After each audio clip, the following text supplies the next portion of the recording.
Balancing grace and criticism. This would be much better off of us fucking up half of the show.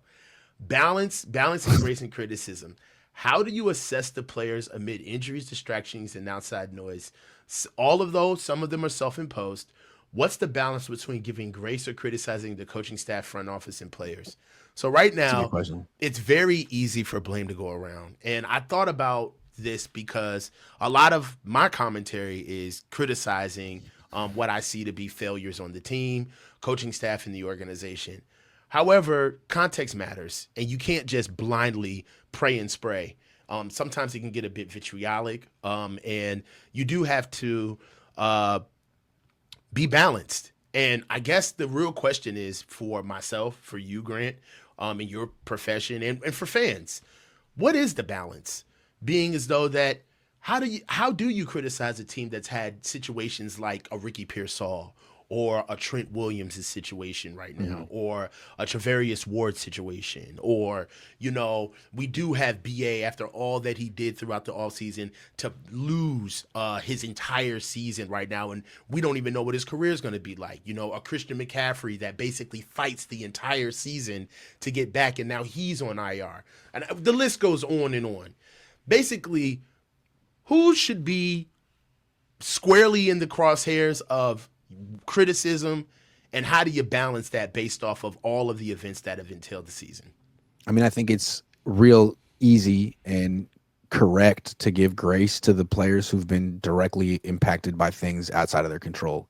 Mm-hmm. Travarius Ward, Trent Williams, Ricky Pearsall, and obviously Ayuk and Christian McCaffrey. Like they're injured. Mm-hmm. Bosa, like that. That makes total sense to give them grace. I think individually you have to do that, but I think at the same time you have to be careful. The balance here is like you don't just write off the whole season and use it as an excuse, because what this team has to do in spite of their bad luck is actually honestly reflect Mm-hmm. on what went wrong. And it can't just be everything was out of our control. We did everything right. Like you didn't do everything right this year. And early in the season when Ayuk was there and there weren't a ton of injuries, like you were bad. You went in and you lost to freaking Minnesota and then you lost to the Rams. Like right there, boom, boom. So I feel like the Niners have to be honest with themselves, and like this is part of it. Like, yeah, a lot of stuff was out of our control this year, but a lot of stuff wasn't.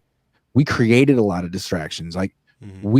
when we come back next year, it's going to be different because we're going to do these things differently. Not we'll have better luck, right? Yeah, I think the biggest thing right now is them understanding the difference between self-imposed things that they can change that are in their control, and knowing how to circle the wagons and support each other on things that they can't. As far as injuries are concerned, injuries are just what they are. You can't get ready for them. You can't supplant them. It just, it's a part of the game. But one thing moving forward is I do believe that they're not going to take the offseason for granted. I do believe that there's an element of this team that's been a little bit shattered as far as like this ego of understanding that things are just going to automatically work. They can just show up and be the Niners. I think that veil has kind of been pulled off of them, and for good reason. And I think it's going to help them. My biggest issue with all of this is that every team goes through failures. We're always going to have teams or seasons where we have these types of results. But if I Well, could one say thing though, anything, they should have a very long off season to. You kind of use that as an excuse too. It's been a short off season. We played into February.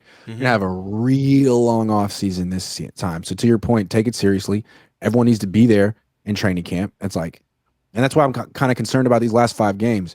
Uh, Brock, Bosa, anyone who's like gonna potentially play through an injury could make it worse to the point where they might need surgery and miss time next year. You don't want that. You don't hmm want that. hmm Like yeah, Ayuk's not going to be there in training camp. no, he's not going to be back. I mean, Ayuk's probably much going to be on like He's going to be on like CMC type timeline next Yeah, year. Like he'd be lucky to come back mid-season at best. yeah. Um, so I mean, the way I see it, man, is that they need closure. They got to own this. There's a way that they can move forward. There's going to be hard decisions that are made with every team every year. We're not special. But Mhm. I do believe that this season, the results of how they pull out the rest of these 5 games is going to point to whether they should be able to keep it together or blow it all up. Um, If they beat the Bears this weekend, that goes a long way to giving them grace.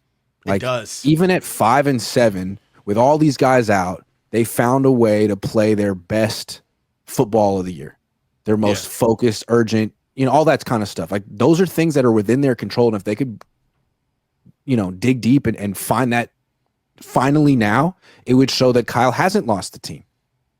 Yeah. I mean, really, I think we're all kind of looking like, okay, you're probably not going to get fired, but like the Bills happen, the Packers happen. We're over it.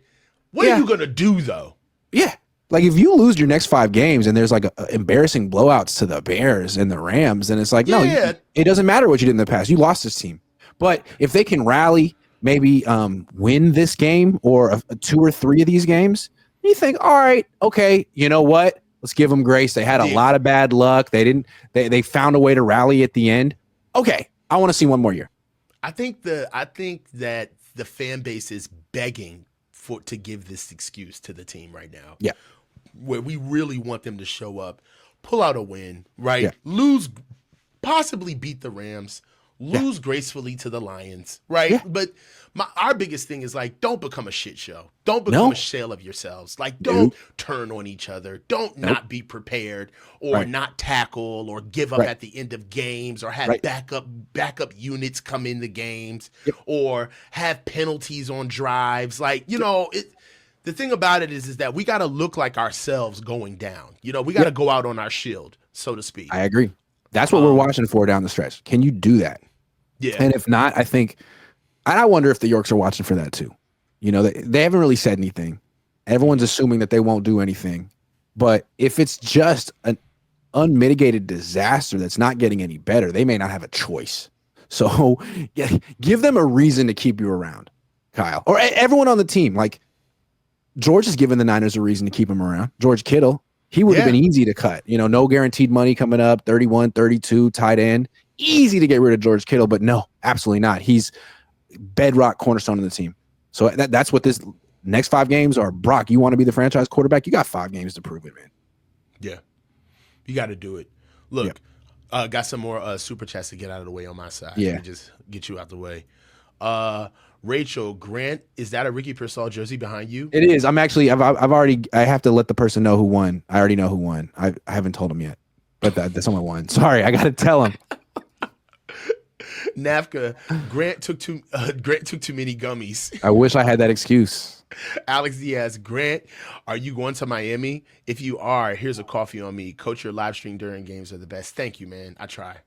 Juan Jimenez, who would you have a show with, Lombardi or Tang? Oh, Lombardi, dude. No one wants to hear Tang talk anymore. Are you kidding? Nobody wants to hear Tang. That's just whatever. That's a blip in time. The debate with Lombardi would be fun.